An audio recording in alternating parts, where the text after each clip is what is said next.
عشق داداش، من امروز این مچ بتل رو استارت کردم و فقط همینطوری خواستم که یه ویدیو بذارم تو این شرایط بد که خیلی ها نیستن، خیلی ها ویدیو نمیذارن و شاید بتونم شما رو 2-3 دقیقه سرگرم کنم بدون هیچ معطلی. بزن بریم.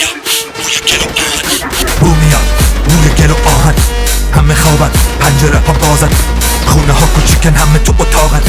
این واسه یه گرگای شکار ساده است. دور چراغا میچرخن پروانه ها، جیرک ها میخونن آواز بیچاره ها. گوشت نرم نوزاد قبلی مزه کرده، گرگا میرن یه راست به سمت گهواره ها. میپرن خواب مادرها پریشون، جیغ میکشن که گرگا زدن شبیه خون. مردای ده با سنگ کف دستشون که باقی مونده از مراسم همین امروز.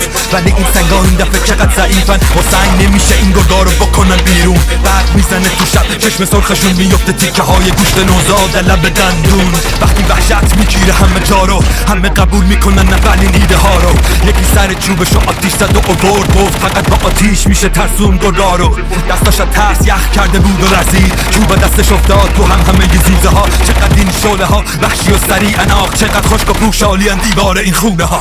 عقب باستا با هم صحبتی نداریم، حتی اگه باشی بزرگترین فداییم. میدونم دیدنمون بدن تو میلرزونه، همه نقره داغای جهنمو میترسونه. وقتی داره میره پایین شیشه ماشینم، با یه نگاه میفهمم همه پیش